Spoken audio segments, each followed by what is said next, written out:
Friends नमस्कार, मैं नीलू जड़िया मेरे YouTube channel commerce study point पर आप सभी का बहुत बहुत स्वागत करती हूँ। फ्रेंड्स हम शुरू कर रहे हैं 12th अकाउंट्स के साथ पार्टनरशिप के पार्ट 2 को। इसके पहले के पार्ट में हमने पढ़ा था कि एक पार्टनरशिप क्या होती है। अगर पार्टनर्स ने अपने बीच में पार्टनरशिप डीड नहीं बनाई है, साझेदारी संलेख का निर्माण नहीं किया है, तो क्या नियम उन पर लागू होंगे पार्टनरशिप अधिनियम के, और किस तरह से पीएनएल एप्रोप्रिएशन अकाउंट बनाया जाता है, किस तरह से साझेदारों के पूंजी खातों को साझेदारी फर्म द्वारा क्या मेंटेन किया जाता है और उसके क्या मेथड है। ये सब बातें हमने पार्ट 1 में करी थी।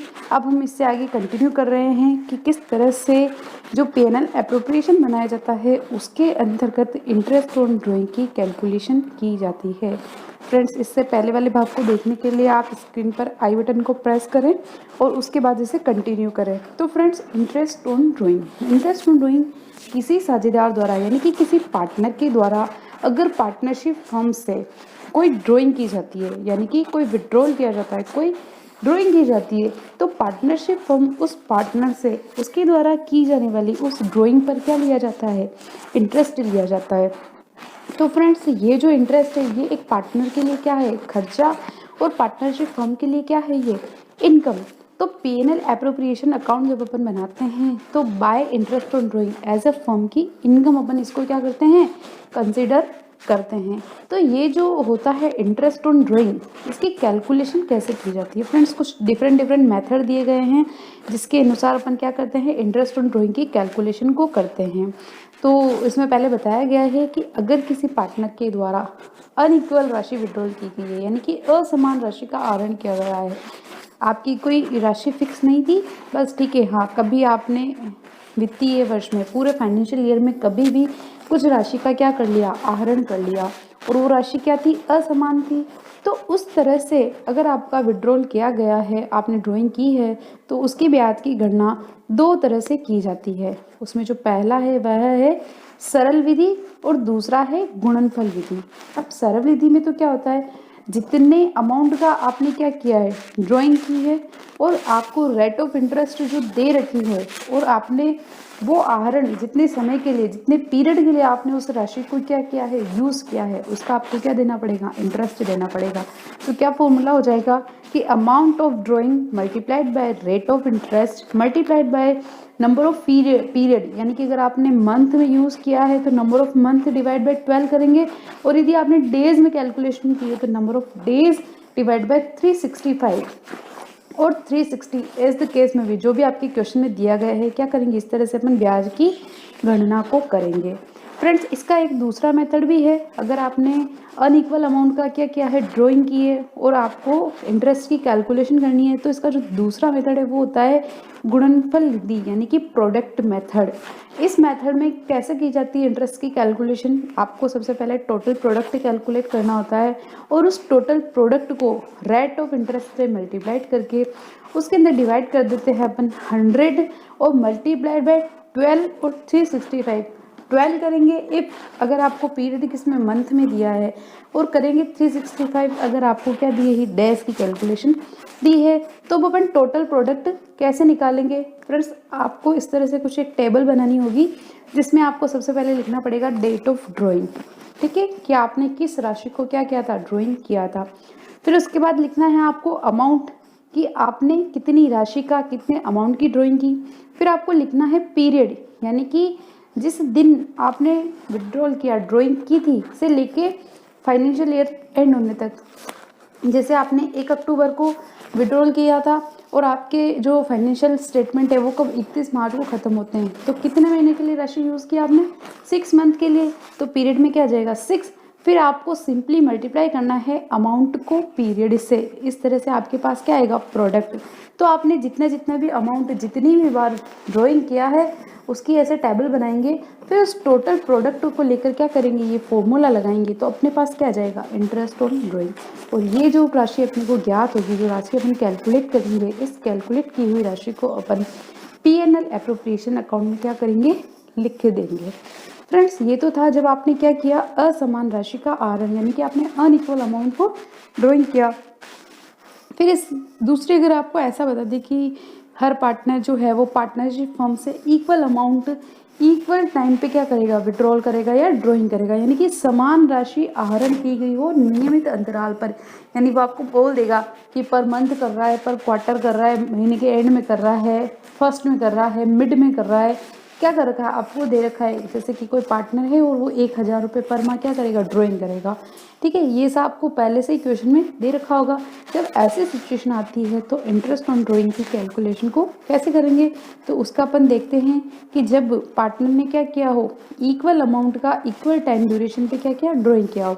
तो फ्रेंड्स इसमें कुछ इस तरह से बताया गया है कि अगर आपने मंथली ड्राइंग की है, आपने क्या किया है, मासिक आहरण किया है, तो आपको सबसे पहले क्या करनी पड़ेगी, औसत अवधि की गणना, यानी कि आपको एवरेज पीरियड निकालना होगा और फिर उस एवरेज पीरियड के ऊपर क्या करना पड़ेगा, आपको rate of interest on drawing लगा के इंटरेस्ट की कैलकुलेशन को करना पड़ेगा। तो सबसे पहले एवरेज पीरियड कैसे निकालेंगे अपन, अगर आपका मंथली बेसिस पे आपने ड्राइंग किया है और आपने उस मंथ के स्टार्टिंग में क्या किया है, ड्राइंग की है, तो आपको एवरेज पीरियड निकालना पड़ेगा n+1/2। अब यहाँ पे n मीन्स पीरियड, यानी कि आपने कितने महीने के लिए ऐसा किया है। अगर आपने पूरे वर्ष 12 ही महीने के लिए ऐसा किया है तो क्या हो जाएगा, 12 + 1/2 यानी कि 6.5। अगर आपने 9th मंथ के लिए किया है तो 9 + 1/2। इस तरह से आपने जितने भी नंबर ऑफ मंथ्स के लिए किया है ना, ये फॉर्मूला लगा देंगे। अगर आपने at the end of month किया है तो फॉर्मूला हो जाएगा n-1/2, और अगर आपने मिड ऑफ मंथ किया है तो आपका फॉर्मूला हो जाएगा n/2। इसी तरह से अगर आपने क्वार्टरली ड्राइंग की है, यानी कि त्रैमासिक आधार पर आहरण किया है, और आपके द्वारा किए जाने वाली ड्राइंग क्या थी, at the beginning of the month थी, आपकी अगर बिगनिंग ऑफ द मंथ थी तो आपको फॉर्मूला लगाना है n+3/2, यानी कि नंबर ऑफ पीरियड। अगर आपने at the end of the quarter किया है तो n-3/2, और यदि आपने मिड ऑफ द क्वार्टर किया है तो आपको फॉर्मूला लगाना पड़ेगा n/2। ठीक है फ्रेंड्स, लेकिन अब तीसरी सिचुएशन कैसी आएगी कि आपने इक्वल अमाउंट का विड्रॉल तो किया है, लेकिन आपको डेट नहीं दी है कि आपने बिगनिंग में किया था, एंड में किया था या मिड में दिया था। तो आपको सिंपली फॉर्मूला लगाना है n/2 करके क्या निकालना है, एवरेज पीरियड, और उस एवरेज पीरियड से क्या निकालना है, इंटरेस्ट ऑन ड्राइंग। तो फ्रेंड्स जब अपन एवरेज पीरियड को इस तरह से कैलकुलेट करेंगे तो उसके बाद अपन इंटरेस्ट ऑन ड्राइंग निकालेंगे कि टोटल ड्राइंग आपने जितनी भी राशि आहरण की है, जैसे अगर आपने 1000 रुपये प्रति माह किए ना, तो आपको पहले टोटल ड्राइंग निकालनी पड़ेगी 1000 × 12 महीने के लिए क्या है, तो आपका टोटल ड्राइंग कितना हो जाएगा, 12।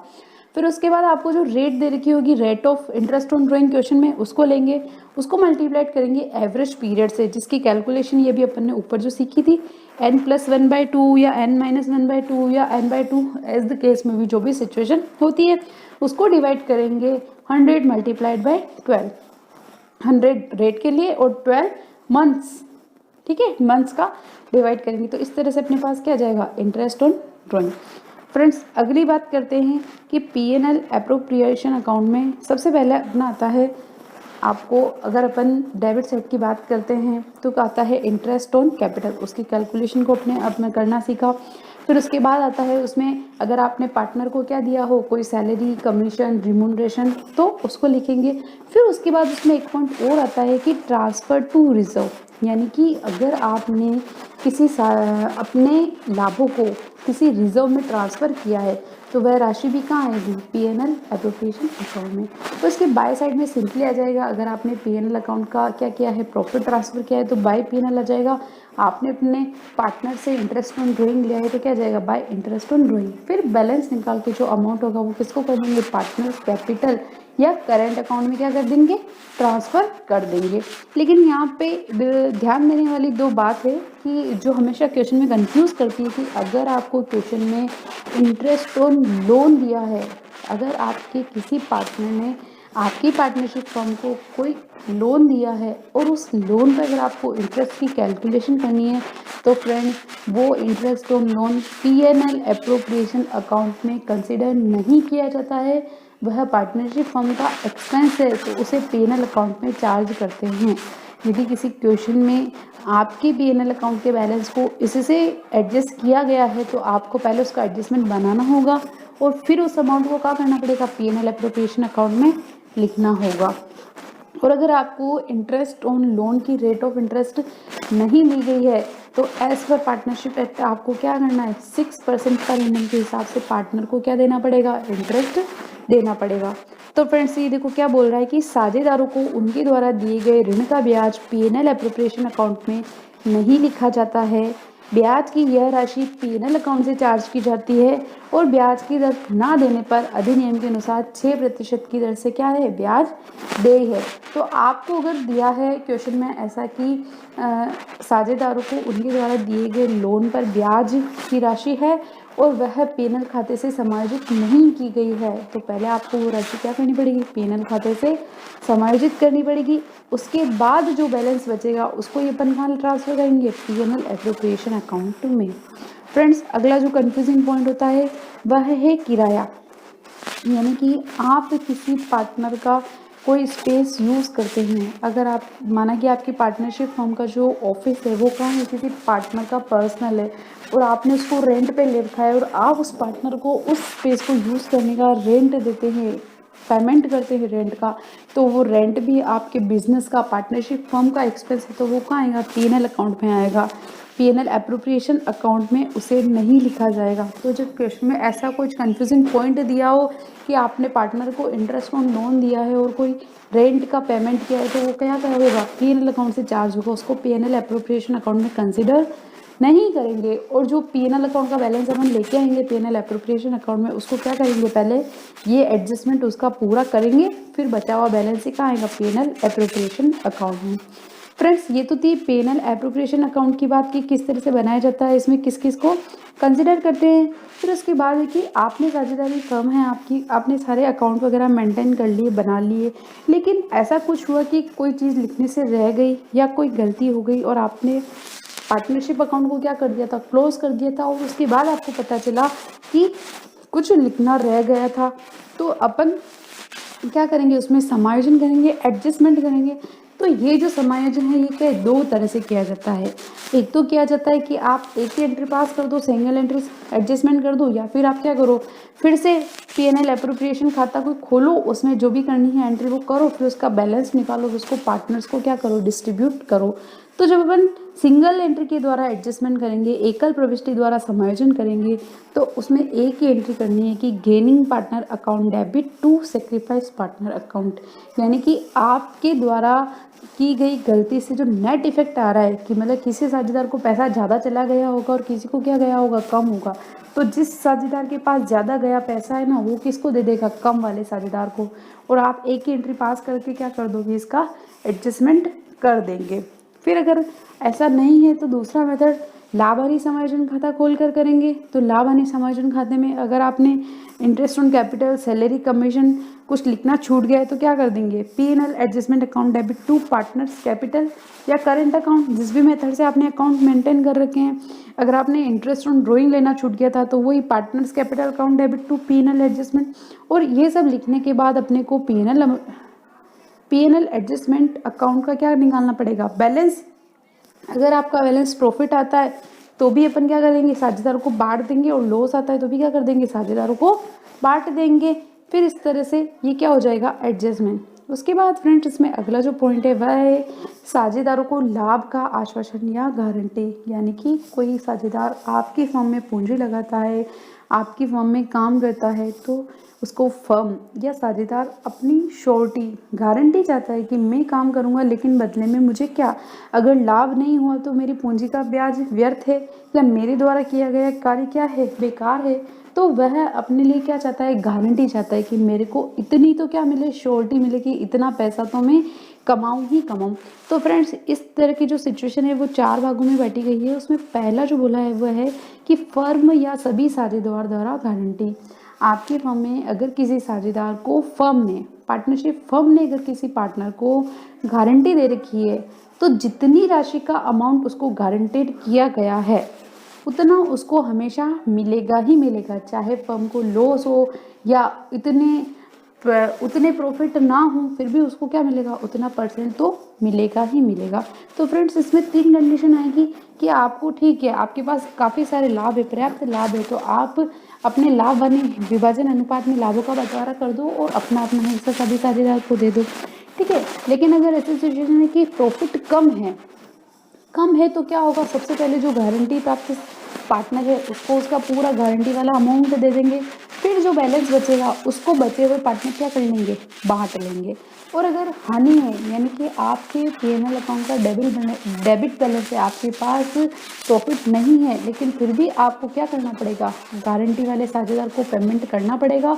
और फिर जो बैलेंस लॉस आएगा उसको क्या करेंगे, रिमेनिंग पार्टनर अपने रेशो में बांट लेंगे। और अगर अपनी पार्टनरशिप फर्म के लाभ ज़्यादा है और उसकी गारंटी की राशि से अधिक लाभ उसके हिस्से में आ रहे हैं, तो अधिक वाला हिस्सा यानी कि जो ज़्यादा प्रॉफिट होगा वो क्या होगा, उसको मिल जाएगा, लेकिन उससे कम नहीं मिलेगा। ज़्यादा की स्थिति में ज़्यादा, नहीं तो जो गारंटी की राशि है उतना तो मिलेगा ही मिलेगा।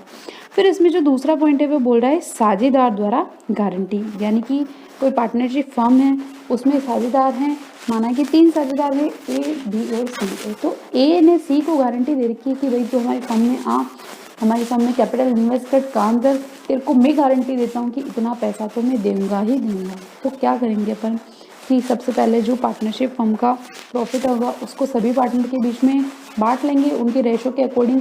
और यदि उस गारंटी की राशि से गारंटी प्राप्त साझेदार को कम हिस्सा मिलता है तो जिस साझेदार ने गारंटी दी है उसके लाभों में से उतनी राशि को कम करके गारंटी प्राप्त साझेदार के खाते में क्या कर दिया जाएगा, जोड़ दिया जाएगा। फिर उसके बाद है साझेदार द्वारा फर्म को गारंटी, यानी कि कोई पार्टनर आपकी पार्टनरशिप फर्म में आया और कहता है कि भाई मैं आपकी फर्म को इतना प्रॉफिट तो कमा के दूंगा, आप मुझे पार्टनर बना लो।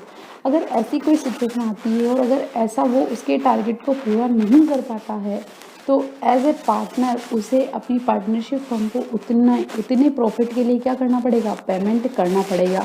और उसे अपन फर्म को क्या करेंगे, इनकम कंसिडर करके पीनल एप्रोप्रिएशन अकाउंट के बाय साइड में लिखेंगे, जितनी राशि का वो क्या कर पाता है, गारंटी का अमाउंट पूरा नहीं कर पाता है।